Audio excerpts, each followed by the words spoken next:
the Bible part of the reading can be confusing. Why is God saying that we would have to fight with our family members? It's disconcerting. But Yogananda and Kriyananda have shown us that what this is talking about is fighting against our nearest and dearest within ourselves, fighting those tendencies of attachment, desire, selfishness, greed, all the things that keep us from experiencing happiness in God. It's that fight. And interestingly, the great scripture of India, the Bhagavad Gita, also has that same theme. Remember, in the beginning of this epic battle, which is the Bhagavad Gita, Arjuna goes in between the two armies.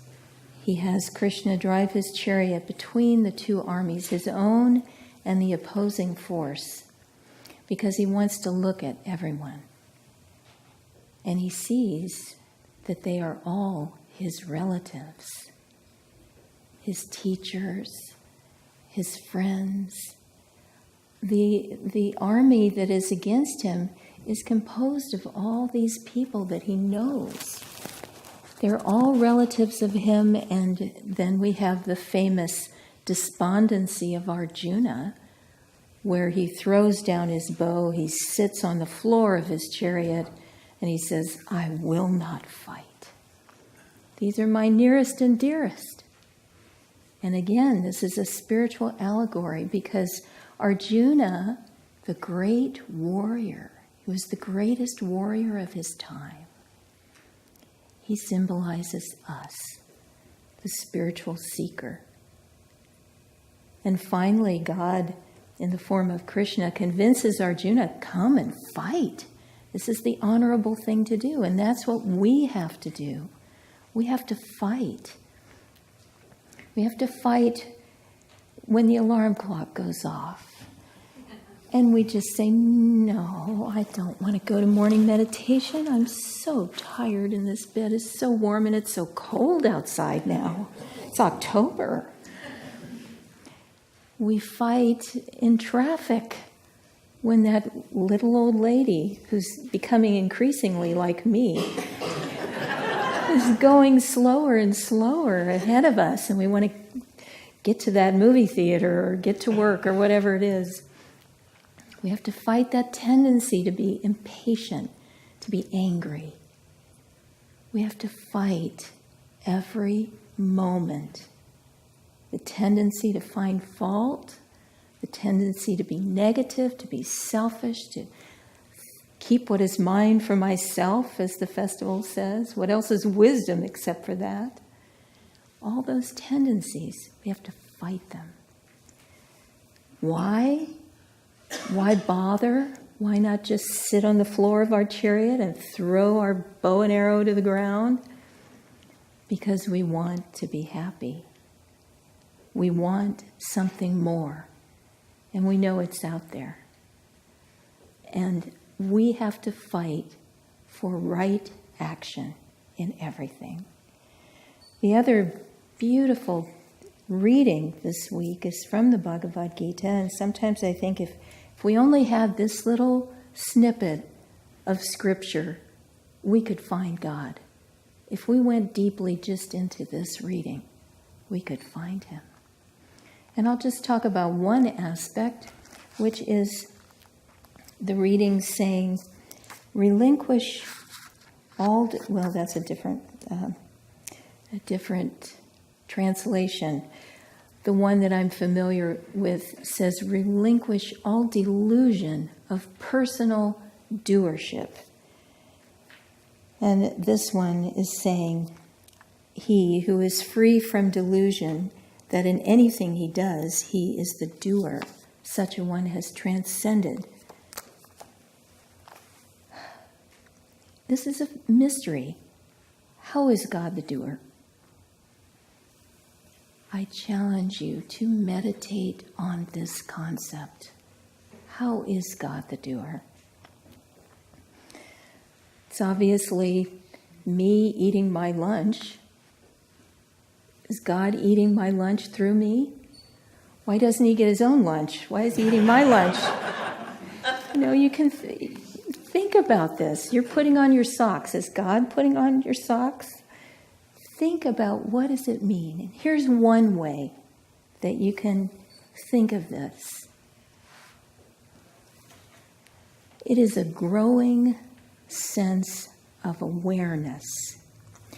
If you think of a baby, little helpless baby, it doesn't know how to walk, it doesn't know how to talk, but it grows and it learns and it begins to understand and it begins to have the awareness that if I move this way, I can stand up and then I can walk and then I can run and I can form words and I can communicate and I can grow in my skill at communication. We don't stop growing. All of life is growing in awareness.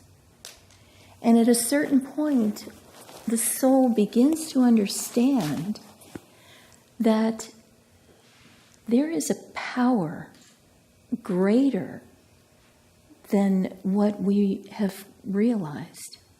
There is a power greater that is flowing through our lives. And at a certain point, we begin to understand that we can partner with that power, that we can feel it and its loving presence in our lives. And we grow in awareness so that we can begin to tune into that power, that spirit that is moving us.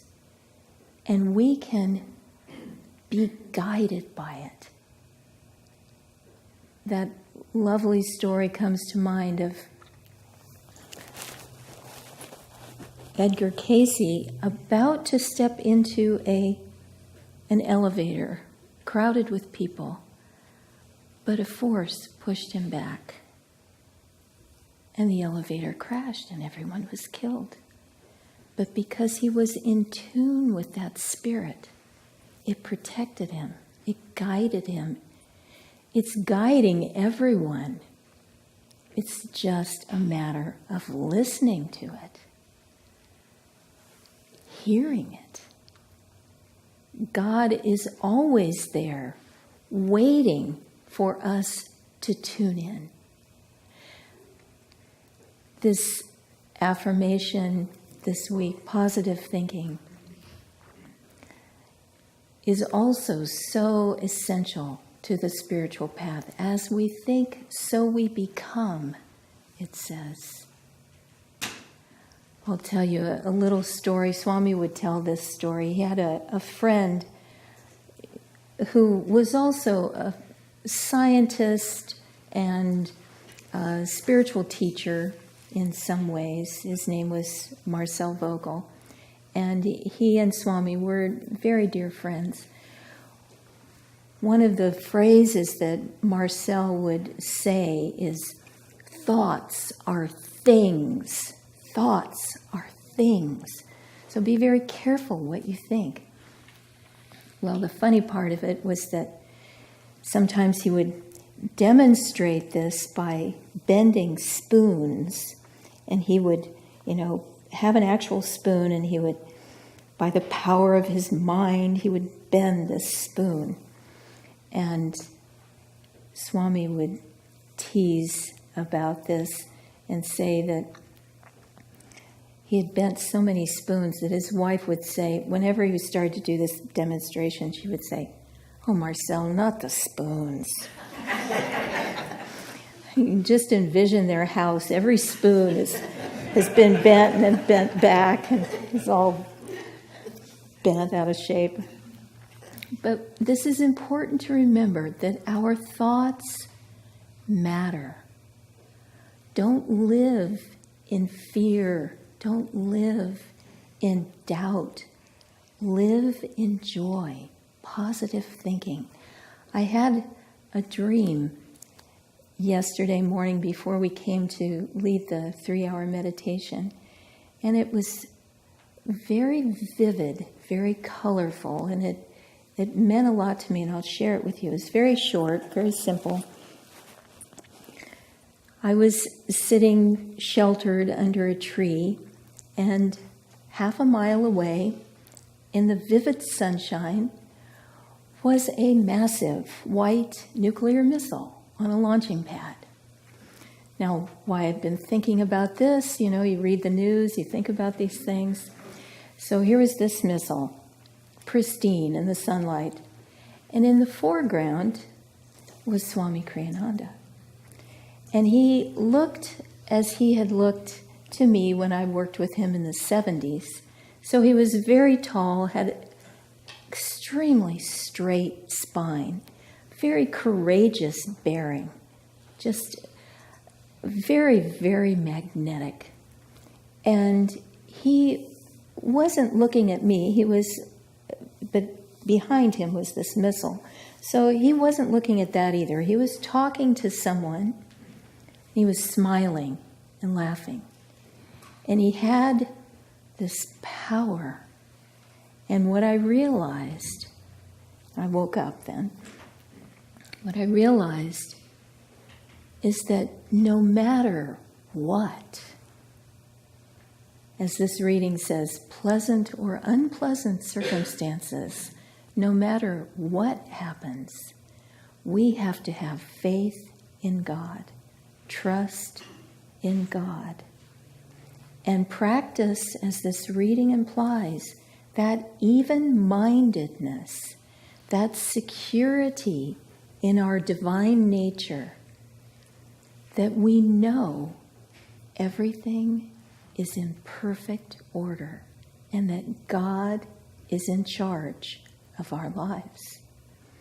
I often think, in closing, I'll just quote this statement of Ananda Ma, which has always been very meaningful to me.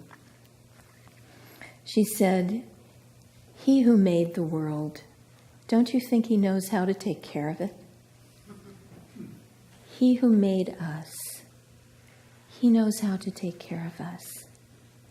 Our job is to listen. Our job is to attune ourselves to that divine will, which is always for our highest good."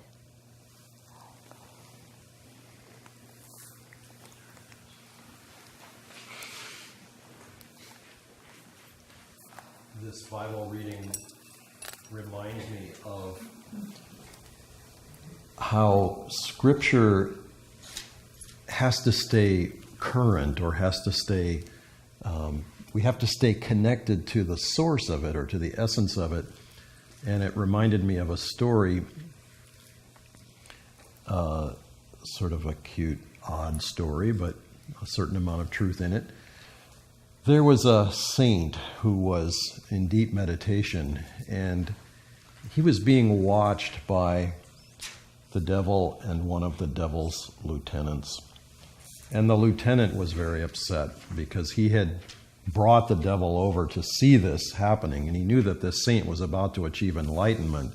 He was very, very concerned about that, because that's the sort of thing that devils and lieutenants of devils are supposed to prevent, or so he thought. But he brought that to the devil's attention. The devil didn't say anything, wasn't doing anything about it. He was like, but he's about to get, and then up, and there he went. He got enlightenment. And it was like, see? Now what can we do now? And the devil had this big smile on his face, and he said, I'll help him organize it. Meaning, I will help him turn this into a religion. And his followers will mess it up in all kinds of directions. Trust me, it'll all work out just fine. And if you look at the Bible and you think, Christ says, I came not to bring peace but a sword. You can get an inquisition out of that. You can get, a crusade out of that to the Holy Land or whatever. You can get all kinds of things that create strife and difficulty in the world, because you take that statement and you think, okay, I have to go and I have to do something to someone. I have to do something about this in this world. When in fact, Scripture always begins from inside. It always starts inside of us. It's not really a four-letter word, but in our context, the context of our world, it's kind of a four-letter word. The word jihad means battle, righteous war. What if that righteous war was the war inside, like the battle of Kurukshetra, where we are fighting our lower tendencies, where we're fighting against that in us which wishes for limitation or wishes for some kind of individual security, which can never be found in this world. That kind of battle is a holy war. You take that outside and you try to impose it on people, oh my goodness, you have all kinds of trouble. You have all kinds of awkwardness. And so look at and think of this scripture today as a call to our own conviction. The word courage itself, victory demands the courage of conviction. Courage itself means heart. We have to have the heart for this challenge. I remember when I first came to Ananda and encountered the phrase, life is a battlefield. And I was not happy about that. I wasn't sure that I agreed with that, frankly. Life seemed pretty nice, frankly. I mean, I had had a good childhood, and I thought, what is this battlefield stuff? Well, it wasn't so much the outward battlefield. I mean, there may be war going on in various places, but it's not like there's war covering the whole planet. Thank heaven.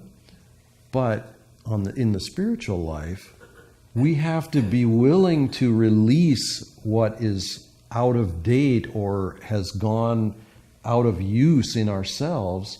We have to be willing to relieve that of its life, which is to say, relieve it of its energy, because it will reincarnate in a new form. It will reincarnate in a higher form. But if we stay attached to that form the way it is, because it's familiar, as Nirmala was saying, Arjuna's despondency was, but these are my relatives, these are my loved ones, these are my cousins, my family, my friends. I know these people. We've gone to battle together. We've done this and we've done that. I know them. How can I kill them? They're mine. How can I kill them? They may be bad, but at least I know them. The devil we know, as opposed to whatever it is that we don't know. And we have to be willing to fight that battle. Otherwise, we stay where we are or we drift backward. This affirmation is beautifully juxtaposed against the reading because our thoughts are critical to this process. And it struck me that if you could cast your mind back, if we could go back, rewind to the point where we have not incarnated yet in this incarnation, or since time itself is an illusion, eliminate all the part that led up to this moment and just simply say, okay, right now we're in the astral world and we are looking at the life that we have to lead and the role that we have to play on this stage of life. What will we accomplish by that role? What are we here to see and do? Because it's up to us. I've been reading recently this marvelous book that just came out. In fact, we just, I think, got the copies in the boutique recently, just in the last week or so, The Physics of God. It's written by Joseph Selby, dear friend of ours. We know him as Purushottama, but he opted for his Western name, as Swami sometimes did in writing to certain audiences. And it's an amazing book that talks about physics in ways that are understandable to a layperson. And not just understandable, because it can seem like pretty stiff going, but actually quite fun to recognize and to tune into. And one of the things that struck me in this is how the universe responds to our thought. And literally, the photons and the electrons, they actually respond to our conscious observation, our intelligent observation. It sounds crazy, and I'm sure the scientists who did the initial experiments must have, in a very scientific sort of way, flipped out. Because why, when you observe the electron, does it behave this way, but when you don't observe it, it behaves another way? Or it doesn't behave at all. In fact, it doesn't even exist at all. It's like crazy making. All of these things are thought. I was researching a graphic image, because my mind likes to work in visual ways. And just the size of an atom, just to get my mind around that. If you could sort of work out how big is an atom relative to its nucleus. The nucleus, if the nucleus was a mosquito, the atom itself would be the size of a football stadium.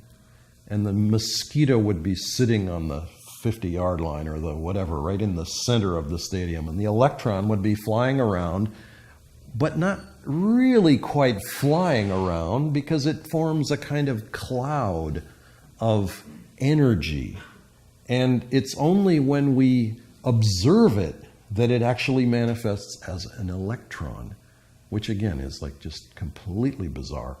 But so it forms in that moment, and it's an electron, and we can see it in space. Okay, it's there, it's at that spot, but we can't tell where it's going, where it came from, how fast it's moving, its momentum. We can't tell any of that in that moment.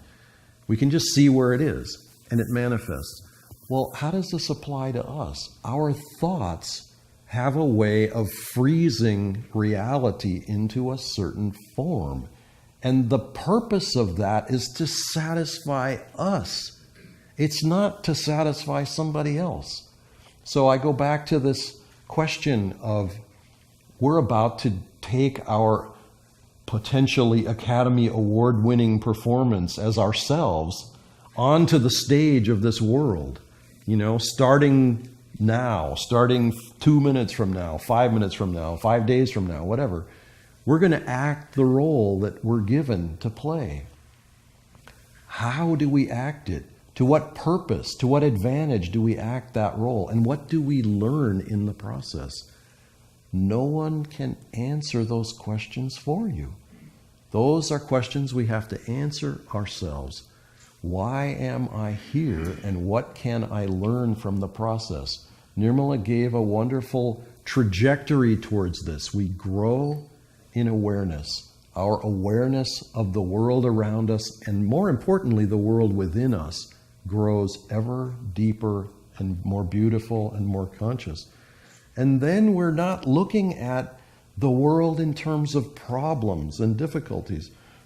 We're looking at the world in terms of grace, in terms of joy, in terms of potential. And positive thinking is a way of actualizing that potential, as opposed to just sort of sitting back. I remember back in my construction days, we had hired a plumber. We did certain parts of the work ourselves when we would build a house, but other things we would subcontract out. We had hired this plumber who seemed sort of spiritually inclined, but he was kind of a low energy guy. He was always a little slow at getting the work done. He was always late. It was that sort of thing. He's a nice guy, but he meant well, but he didn't sort of have what it took. We only used him a few times and then moved on to other people. But he had this cute phrase. He said, he sort of took the measure of us, watching us energize and meditate and do all these things. And one day he said, "You guys, you want to make it happen. I want to let it happen." And it's like, okay, good. Well, you can let it happen, but not on our job site, okay? On our job site, you have to actually make it happen. The pipes are not just going to jump together and glue themselves. You have to actually cut them and put them together and make the thing leak-proof and et cetera, et cetera. It was so cute. I want to let it happen. You could sort of see him, putting his feet up on the chair. I want to just let it happen. Well, yeah, okay. There is this sense of we don't create the energy that moves through our lives. As Nirmala was pointing out, we have to attune ourselves to the flow of God. Is God eating my lunch through me? Yes, in a sense he is. But it's the power that's moving us, and it's the power that's creating the standing waves that are that electron, that are that photon, that are all of the parts of ourselves. What a week ago or a few weeks ago, I gave us the image. My grandfather's axe. Okay, it started off as my grandfather's axe, head and handle together.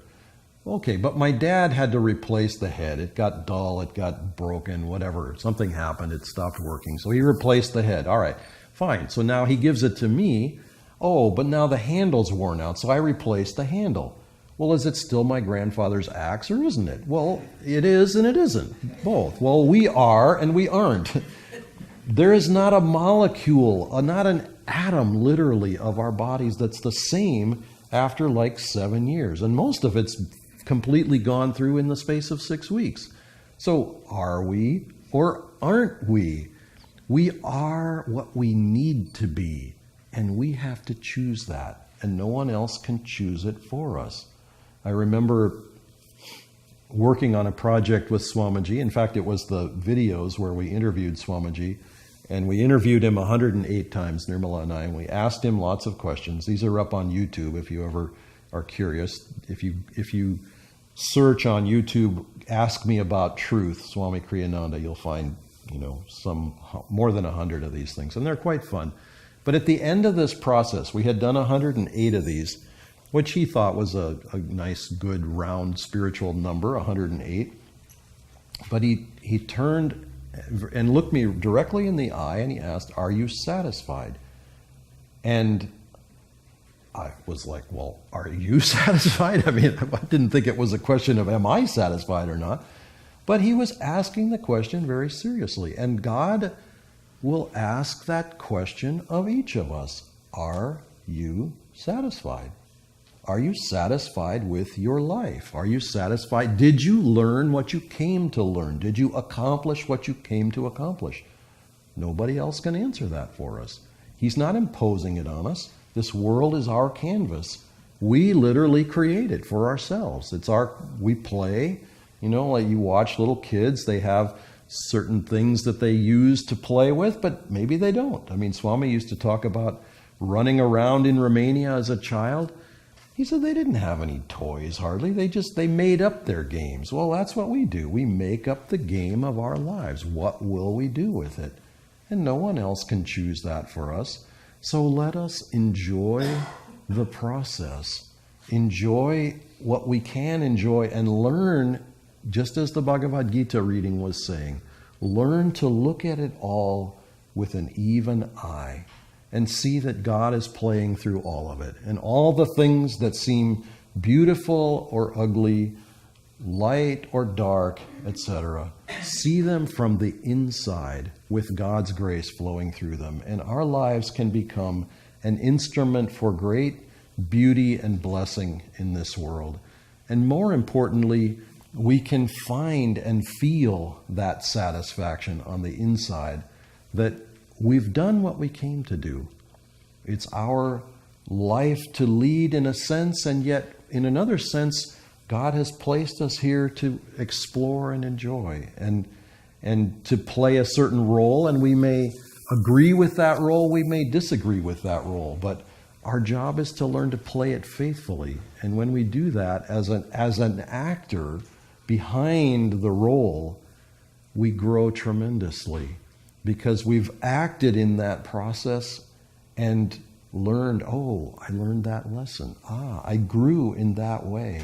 I'm bigger than I was when I started. And ultimately we become so big that we become all of it. We become the entire universe. All of that theory becomes realization, and that's what the saints have, and that's our destiny as well.